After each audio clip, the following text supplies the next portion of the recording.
وأشهد أن لا إله إلا الله وحده لا شريك له تعظيما لشأنه وأشهد أن محمدا عبده ورسوله الداعي إلى رضوانه صلى الله عليه وعلى آله وأصحابه وإخوانه أما بعد فإخواني في الدين وأخواتي في الله kaum muslimin wal muslimat rahimani wa rahimakumullah.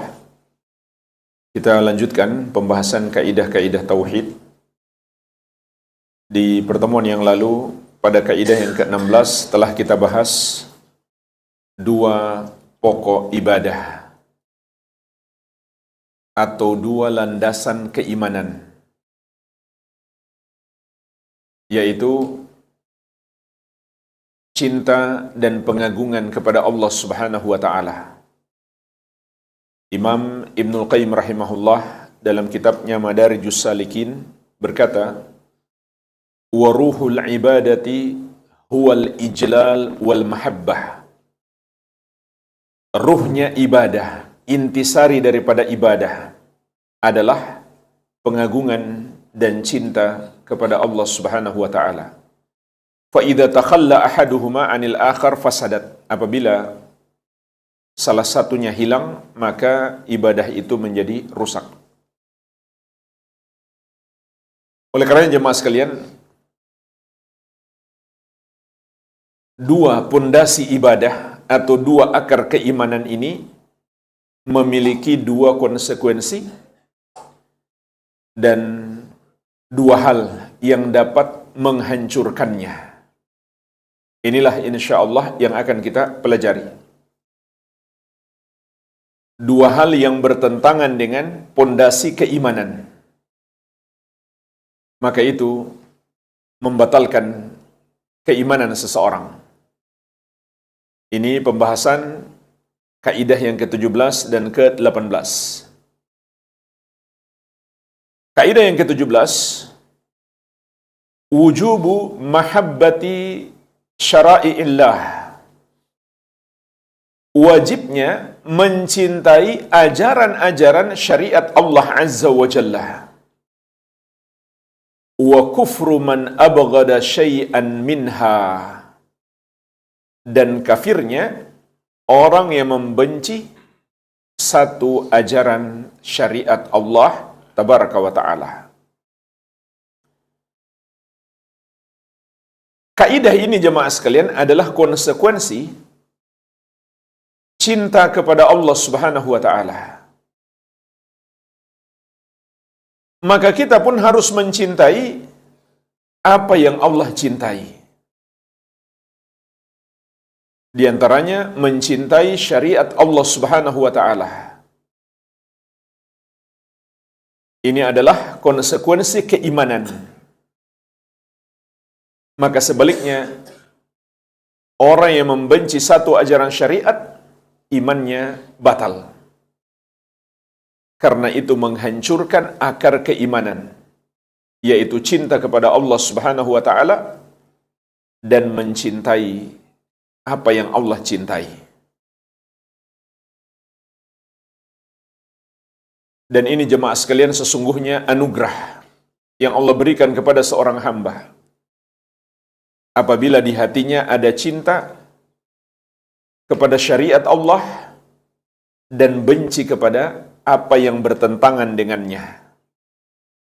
Sebagaimana Allah Subhanahu wa taala ingatkan dalam surat Al-Hujurat ayat ke-7. Walakinnallaha habbaba ilaikumul iman wa zayyanahu fi qulubikum. Akan tetapi Allah yang menjadikan kamu cinta kepada keimanan dan menjadikan keimanan itu indah di dalam hatimu. Ini anugerah dari Allah Subhanahu wa taala. Allah yang membuat hati kita cinta kepada keimanan, dan keimanan itu cakupannya adalah seluruh ajaran syariat. Sebagaimana sabda Nabi sallallahu alaihi wasallam, "Al-imanu bid'un wa sab'una syu'bah." Iman itu ada 70 lebih cabangnya. Fa'alaha qawlu la ilaha illallah. Yang paling tingginya adalah ucapan la ilaha illallah. Tidak ada yang berhak disembah kecuali Allah. Wa adnaha imatatul adza 'anit tariq. Dan yang paling rendahnya adalah menghilangkan sesuatu yang mengganggu dari jalan. Wal haya'u syu'batun minal iman. Dan malu merupakan satu cabang keimanan. Artinya, iman itu mencakup seluruh ajaran Islam. Allah yang menjadikan hati kita cinta kepadanya. Wa karraha ilaikumul kufra wal fusuqa wal 'isyan. Dan Allah juga yang menjadikan kamu membenci kekafiran, kefasikan, dan kemaksiatan. Ini juga anugerah dari Allah Subhanahu wa ta'ala. Apabila kita membenci perbuatan dosa kekufuran kepadanya, kefasikan, dan kemaksiatan. Dan Allah mengabarkan kepada kita, ulaika humur rasyidun. Mereka itulah orang-orang yang mendapatkan hidayah, yang mengikuti jalan yang lurus. Apabila mencintai keimanan dan membenci kekafiran, kefasikan, dan kemaksiatan.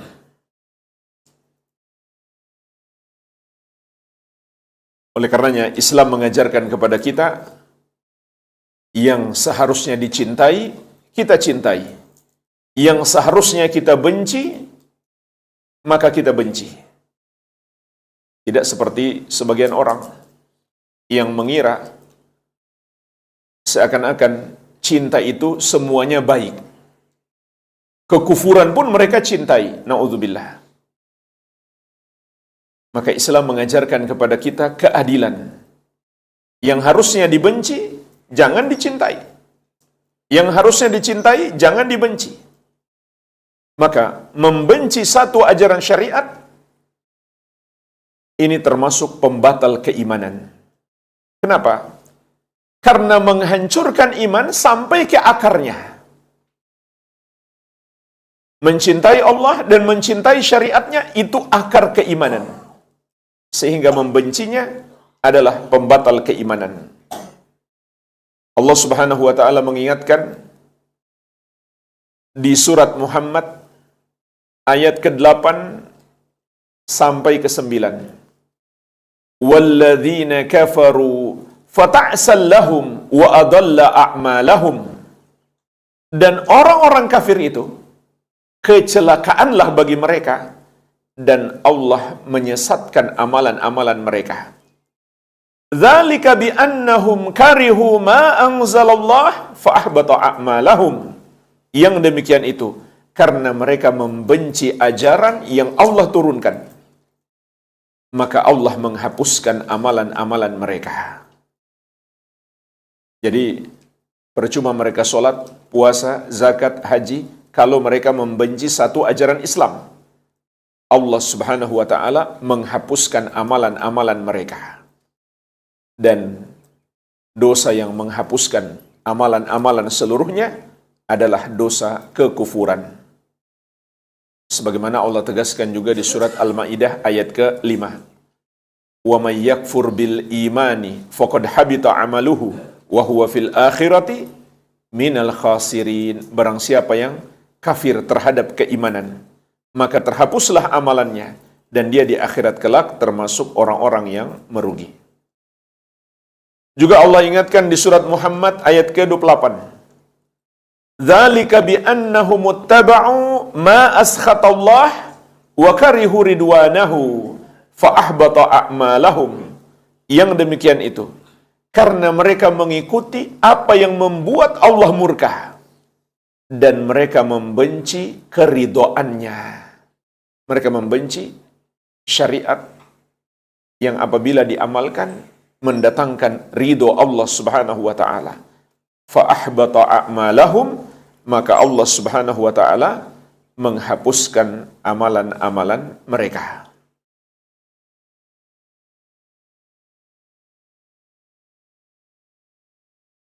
Bentuk kebencian terhadap syariat itu banyak. Mencakup seluruh ajaran syariat. Misalkan ada orang yang tidak suka dengan syariat dalam muamalah, dalam transaksi-transaksi keuangan. Syariat melarang riba, dia tidak suka, dia benci itu. Maka itu membatalkan keimanan.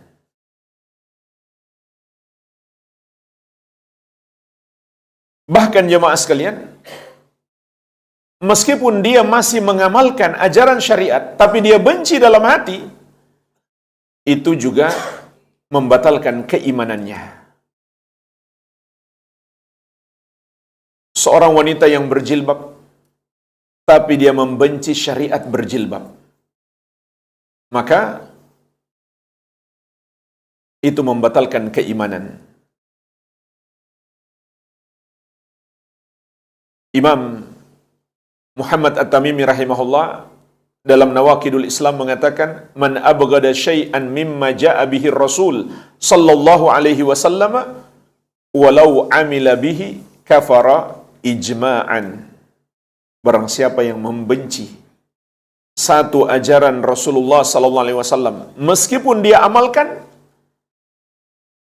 maka dia kafir berdasarkan ijma' ulama, kesepakatan ulama. Tidak ada perbedaan pendapat.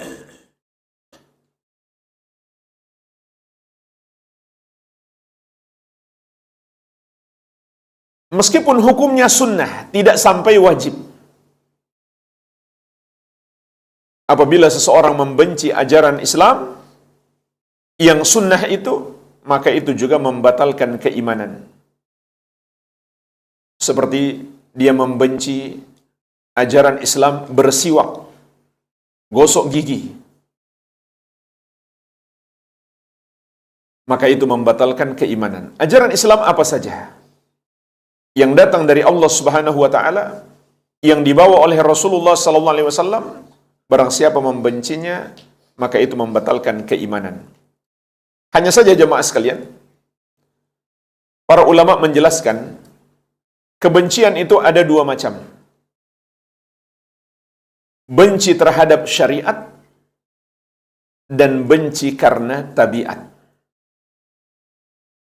Yang kufur adalah benci terhadap syariat.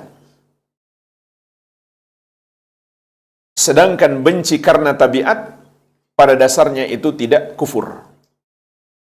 Sebagaimana dalam surat Al-Baqarah ayat ke-216, Allah Subhanahu wa taala berfirman, kutiba alaikumul qital wa huwa kurhul lakum.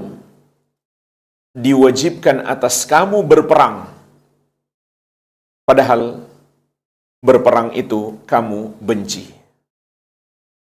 Jadi, membenci perang bukan kekufuran, tapi membenci syariat berperang di jalan Allah adalah kekufuran.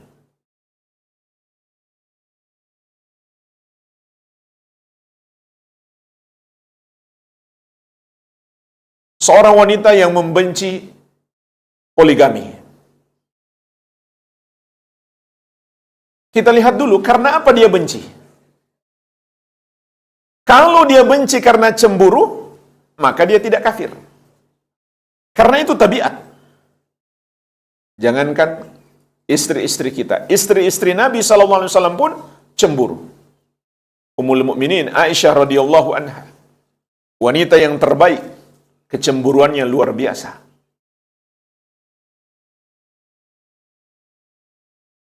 Tapi kalau dia benci syariat poligami, meskipun dia mau dipoligami, maka dia kafir. Meskipun dia rela dipoligami, tapi dalam hatinya dia benci syariat poligami, maka dia kafir.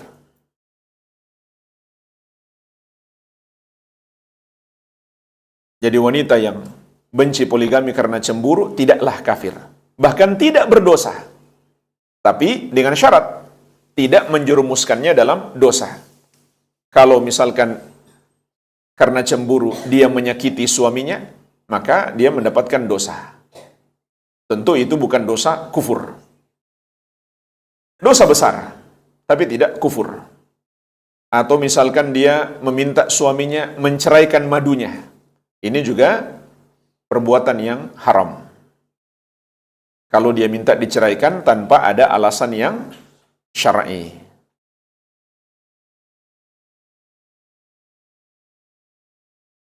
Yang jadi pertanyaan, kenapa ada laki-laki yang benci poligami? Jangan-jangan, semoga tidak.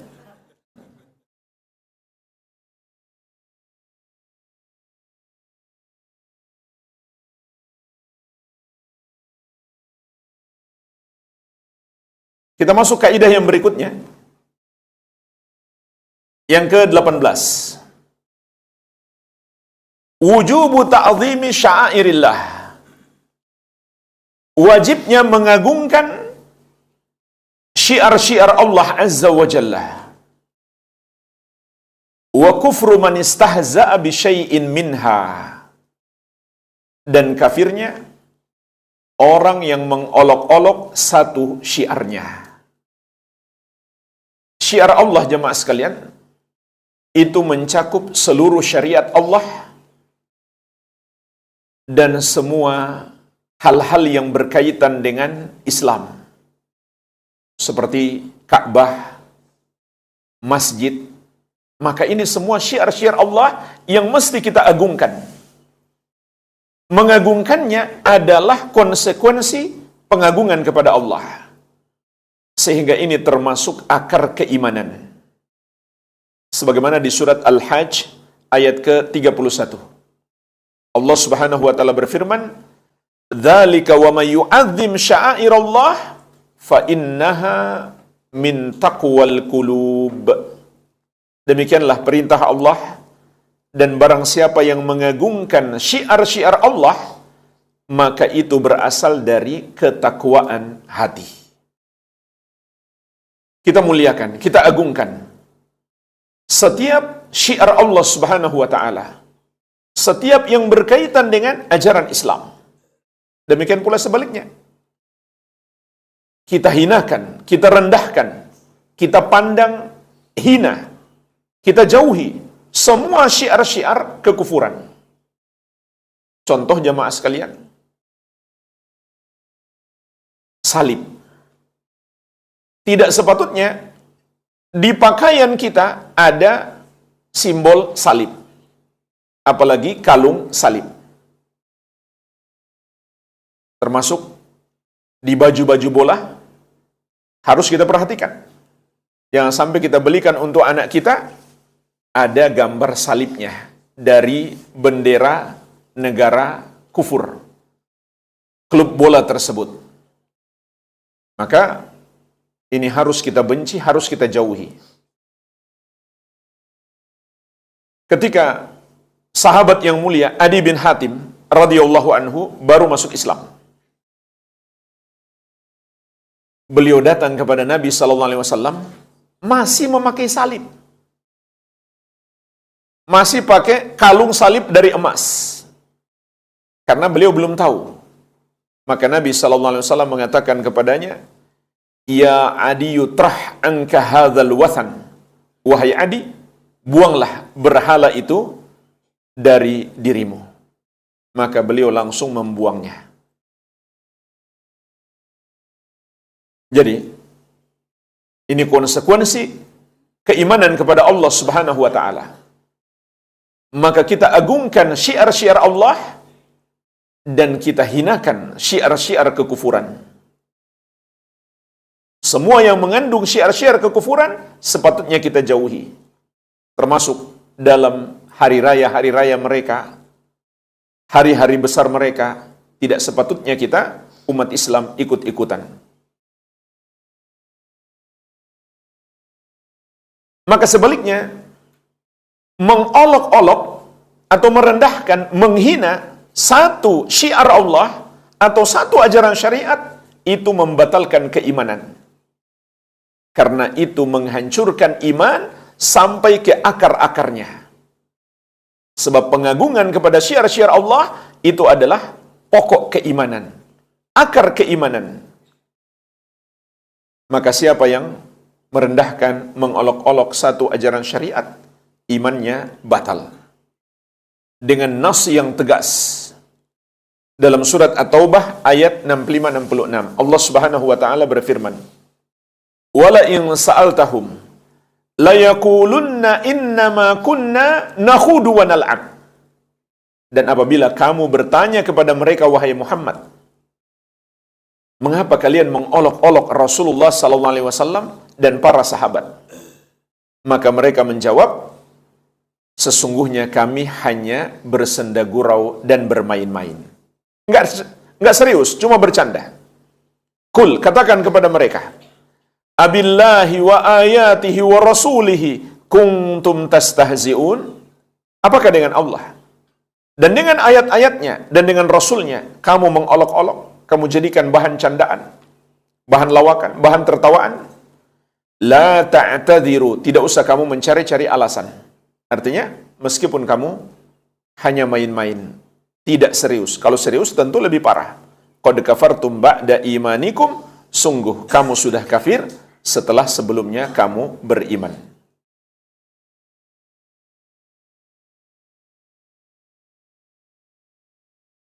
Penjelasan para ulama tentang ini sangat banyak. Bahkan nukilan-nukilan ijma' juga sangat banyak. Di antaranya disebutkan oleh Imam Ishaq bin Rahoyah. Beliau adalah salah satu gurunya Imam Al-Bukhari.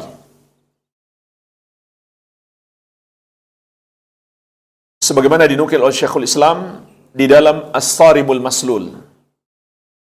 Ajma'al muslimuna ala anna man sabba Allah aw sabba rasulahu sallallahu alaihi wasallam aw dafa'a syai'an mimma anzalallahu azza wa jalla aw qatala nabiyyan min anbiya'illahi annahu kafirun bidzalik.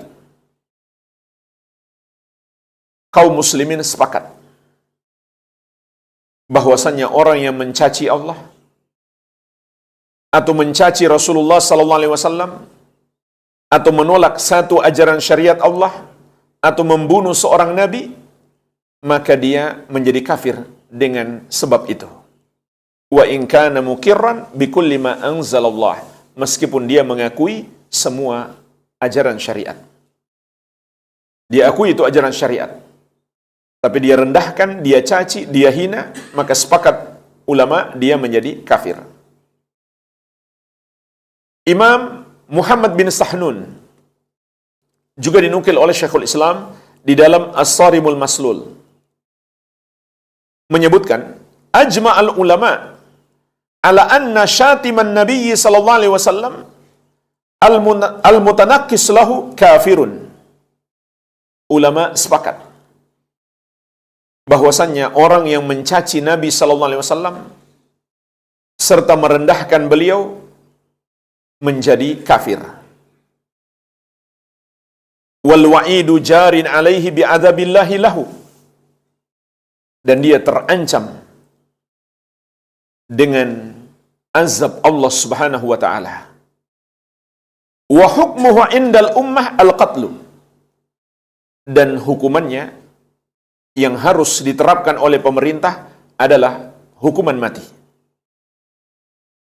Wa man syakka fi kufrihi wa adzabihi kafar, dan barang siapa masih meragukan kekafirannya dan azab yang akan menimpanya, dia juga kafir. Bahkan jemaah sekalian, ulama beda pendapat.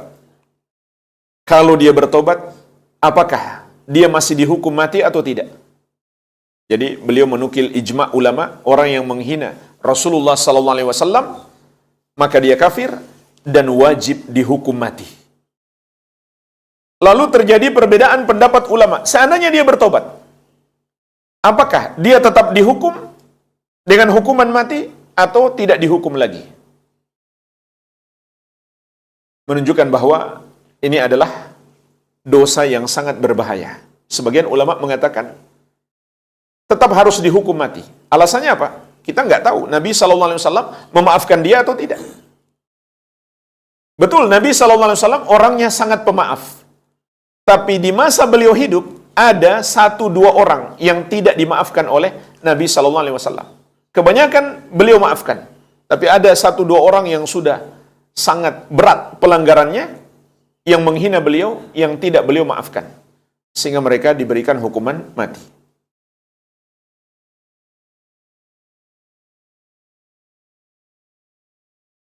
Imam Ibn Qudamah Al-Maqdisi rahimahullah di dalam Al-Mughni mengatakan, "Man sabballaha ta'ala kafara." Barang siapa yang mencaci Allah, maka dia kafir.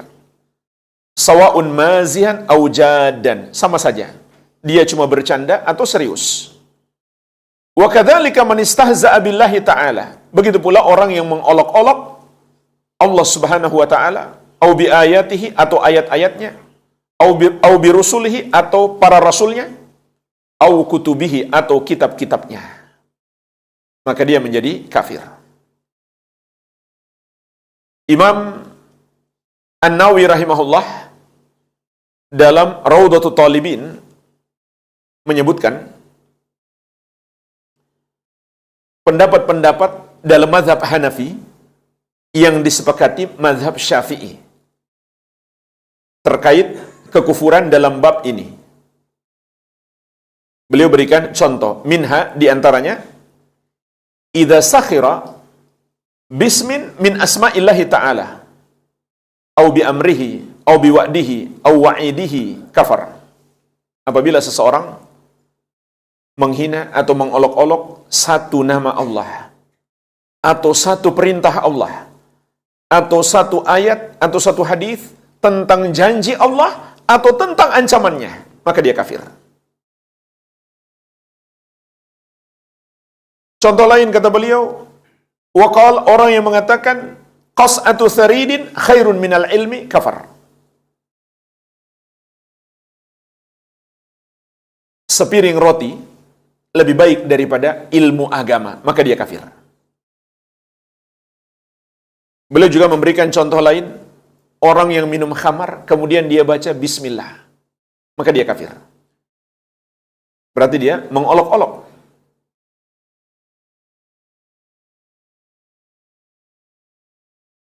Al-Allama Al-Fauzan hafizahullah dalam Syarah Nawaqidul Islam memberikan banyak contoh. Di antaranya kata beliau, orang yang mengatakan Al-Kitab was Sunnah la yasluhani fi hadzal waqt. Al-Quran dan Sunnah sudah tidak cocok dengan masa ini. Ini sebuah celaan. Maka itu adalah kekufuran. Atau kata beliau, was-sunnatu la yuhtajju biha li'annaha min naqli ruwah. Kama anna khabar al-wahid la yuhtajju bihi. Termasuk kekufuran orang yang mengatakan sunnah itu atau hadis tidak dapat dijadikan hujjah karena itu cuma dinukil oleh para perawi. Sebagaimana hadis ahad tidak bisa dijadikan hujjah. Padahal Al-Quran juga dinukil oleh para perawi. Sama saja sebetulnya. Cuma bedanya periwayatan dalam Al-Quran itu mutawatir. Sedangkan hadis ada yang mutawatir, ada yang ahad. Yang ahad itu artinya cuma diriwayatkan sedikit rawi, minimal satu. Sementara yang meriwayatkan Al-Quran itu sangat banyak.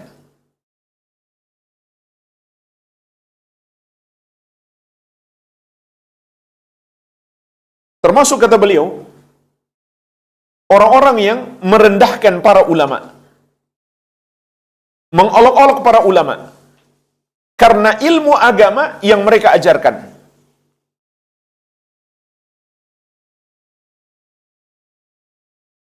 Kata beliau, al-kalam fil ulama wal waqi'ah fi a'radihim. Termasuk kekufuran mencela para ulama dan merendahkan kehormatan mereka karena ilmu agama yang mereka ajarkan. Wa annahum ulama uhaidin wa nifasin. Seperti kata mereka bahwa ulama tersebut hanya ulama haid dan nifas. Ini kata orang-orang harakah terhadap para ulama ahlus sunnah. Maunya mereka apa? Ulama ahlus sunnah itu harus membahas bagaimana menjatuhkan kekuasaan. Jangan membahas hukum-hukum, termasuk hukum haid dan nifas. Bahkan sampai mereka mengatakan ulama celana dalam wanita. Wa annahum ulama'u salatin, dan bahwasanya mereka adalah ulamanya pemerintah, karena tidak mendukung mereka untuk menjatuhkan pemerintah. Ini suatu perendahan. Kalau yang mereka maksudkan untuk merendahkan ilmu yang disebarkan para ulama, maka itu kufur. Tetapi kalau yang mereka maksudkan untuk merendahkan orang-orangnya saja, pribadi-pribadinya, maka itu adalah dosa besar. Allah Azza wa Jalla mengingatkan dalam hadis qudsi, "Man adali waliyan faqad adzantuhu bil harb." Barang siapa memusuhi waliku, maka aku umumkan perang terhadapnya. Al-Allamah Al-Fauzan hafizahullah juga memberikan contoh orang-orang yang merendahkan syariat dengan mengatakan ada ajaran-ajaran syariat yang hanya kulit, bukan inti Islam, hanya kulit. Artinya enggak penting. Seperti Ifa al-lihya wa hafiz syawarib, memanjangkan jenggot dan memotong kumis. Wa yaqulun antum mashghuluna bil kusyur. Mereka mengatakan kalian cuma sibuk dengan kulitnya Islam, bukan inti Islam. Wa anna isti'mala siwak minal kusyur. Kata mereka, menggunakan siwak itu hanya kulit Islam. Wa inna inkaral isbal li thiyab minal kusyur. Mengingkari isbal, pakaian laki-laki yang menutupi mata kaki, itu enggak penting. Itu cuma kulit Islam. Wa anna sufuran nisa minal kamal. Sebaliknya kata mereka, wanita yang tidak berhijab itu bagian dari kesempurnaan, agar terlihat cantik. Wa anal hijab minal kusyur. Sebaliknya kata mereka, bahwa hijab itu termasuk kulit Islam, bukan inti Islam. Maka ini contoh ucapan-ucapan yang mengandung penghinaan. Dan juga disepakati ulama 4 madhab melecehkan, menghina, serta membenci para sahabat Nabi SAW adalah kekufuran. Karena Allah Subhanahu wa Ta'ala telah mengabarkan dalam banyak ayat, juga Nabi SAW menyampaikan dalam banyak hadis, sahabat Nabi SAW adalah orang-orang yang Allah cintai dan ridhoi. Sehingga kalau kita membenci mereka, melecehkan mereka, itu sama dengan mendustakan ayat-ayat dan hadis tersebut. Di antaranya di surat At-Taubah ayat ke-100, Allah Subhanahu wa Ta'ala berfirman, "Was-sabiqunal awwaluna minal muhajirin wal ansar walladzina taba'uhum bi ihsan radhiyallahu anhum wa radu an." Orang-orang yang pertama masuk Islam, yaitu sahabat-sahabat muhajirin dan ansar, dan orang-orang yang mengikuti mereka dengan baik, maka Allah ridho kepada mereka dan mereka pun ridho kepada Allah Subhanahu wa Ta'ala. Dan karena inilah ulama 4 madhab mengkafirkan orang-orang Syiah, karena mereka membenci dan merendahkan para sahabat Nabi sallallahu alaihi wa ala alihi wasallam. Kemudian jemaah sekalian, dalam surat At-Taubah ayat 65-66 ini ada kisah yang melatar belakangi. Terjadi dalam perjalanan perang Tabuk. Ada seseorang mengolok-olok Rasulullah SAW dan para sahabat. Pelakunya cuma 1 orang, tapi ada beberapa kawannya di majelis tersebut yang mendengarkan. Maka turun ayat mengkafirkan mereka semuanya. Bukan hanya pelakunya, tapi semua yang hadir di situ. Ayat datang dalam bentuk jamak, abillahi wa ayatihi wa rasulihi kuntum tastahzi'un? Apakah dengan Allah dan dengan ayat-ayatnya dan dengan Rasulnya kalian mengolok-olok? La ta'tadiru, tidak usah kalian mencari-cari alasan. Qad kafartum ba'da imanikum, sungguh kalian sudah kafir setelah sebelumnya kalian beriman. Allah tidak mengatakan qad kafarta, engkau sendiri sudah kafir, tapi qad kafartum, kalian semuanya sudah kafir. Kenapa? Karena menghadiri majelis yang mengolok-olok syariat Allah itu sama dengan menyetujui. Dan kita sudah bahas di kaidah yang ketujuh, menyetujui kekufuran adalah kekufuran. Kata Imam An-Nawawi rahimahullah, ar-ridho bil kufri kufrun. Meridhoi kekafiran adalah kekafiran. Sebagaimana dalam surat An-Nisa ayat 140, Allah Azza wa Jalla menegaskan, wa qad nazzala 'alaikum fil kitabi an idza sami'tum ayati llahi yukfaru biha wa yustahza'u biha fala taq'udu ma'ahum hatta yakhudu fi haditsin ghairi innakum idzam mithluhum. Dan sungguh Allah telah menurunkan kepadamu di dalam Alkitab, apabila kamu mendengar ayat-ayat Allah diingkari dan diperolok-olok, maka janganlah kamu duduk-duduk bersama orang-orang yang melakukannya sampai mereka memasuki pembicaraan yang lain. Kalau kamu bersama mereka, kamu kalau begitu sama dengan mereka. Juga di surat Al-An'am ayat 68, Allah Subhanahu wa taala mengingatkan, wa idza ra'aital ladzina yakhuduna fi ayatina fa'rid anhum hatta yakhudu fi haditsin ghairihi. Dan apabila kamu melihat orang-orang yang memperolok-olok ayat-ayat kami, maka berpalinglah dari mereka sampai mereka memasuki pembicaraan yang lain. Wa imma yunsiyannaka syaitanu fala taq'ud ba'da dzikra ma'al qaumidz zalimin. Dan apabila setan membuat kamu lupa sehingga kamu duduk-duduk bersama mereka, maka janganlah kamu duduk-duduk bersama mereka lagi setelah kamu ingat.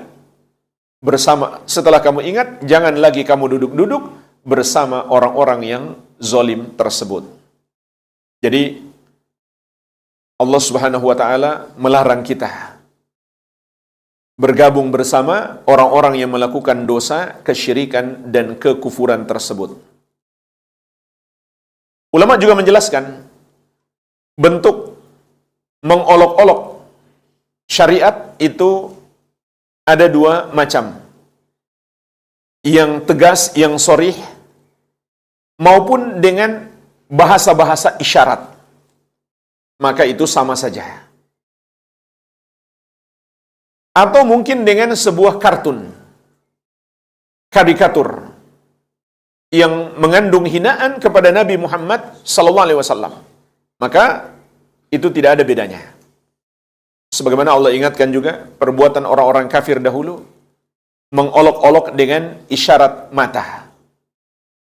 Dalam surat Al-Mutaffifin, innal ladzina ajramu kanu minal ladzina amanu kanu innal ladzina ajramu kanu minal ladzina amanu yadhakun wa idza marru bihim yataghamazun. Sesungguhnya orang-orang kafir itu menertawakan orang-orang yang beriman. Dan apabila orang-orang yang beriman melewati mereka, maka mereka saling mengkedip-kedipkan mata. Mengolok-olok orang beriman dengan mengedip-ngedipkan mata mereka. Jadi sama saja, mengolok-olok dengan isyarat itu adalah kekufuran. Dan juga yang perlu kita perhatikan, bahwa kekufuran itu tidak ada bedanya apakah pelakunya serius atau hanya bercanda atau hanya karena takut.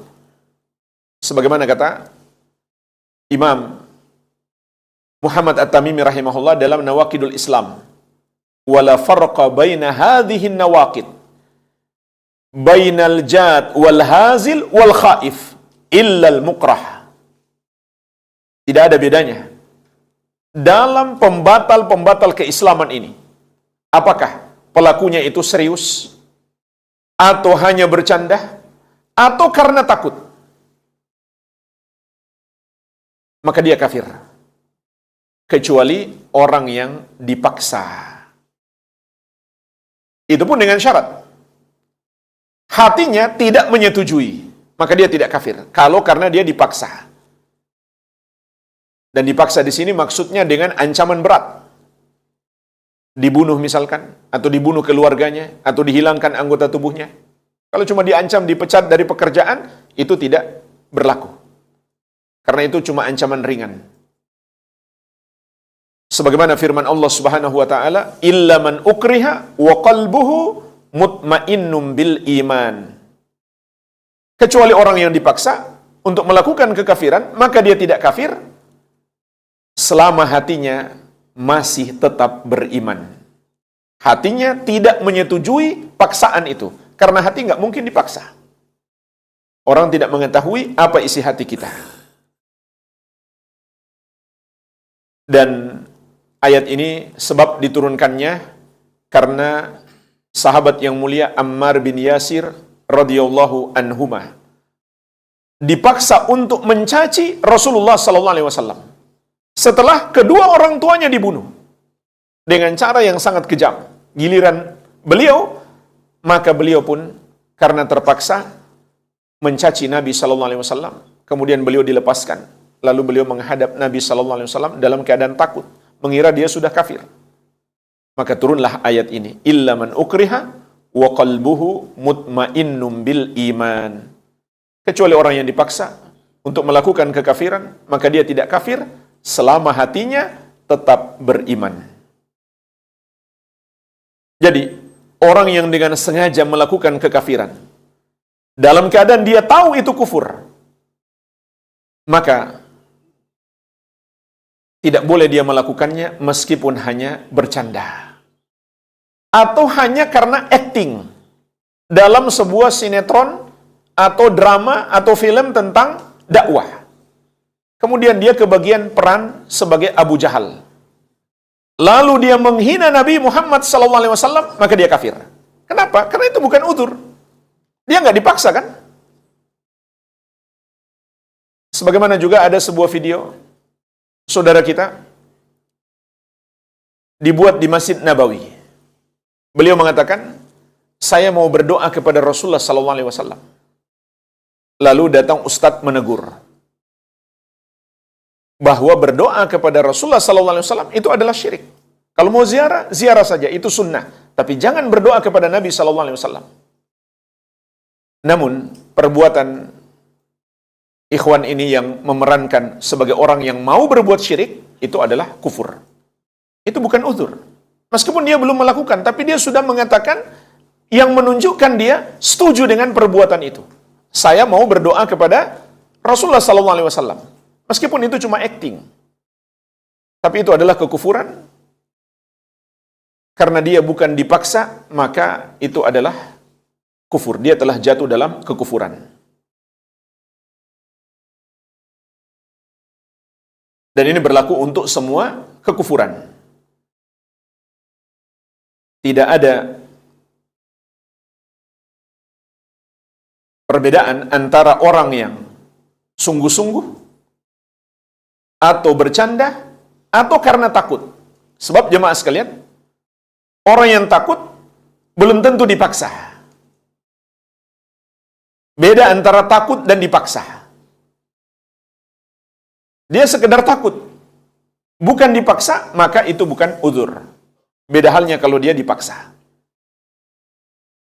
Wallahu a'lam, ini yang bisa kita bahas. Semoga bermanfaat. Wabillahi at-taufiq.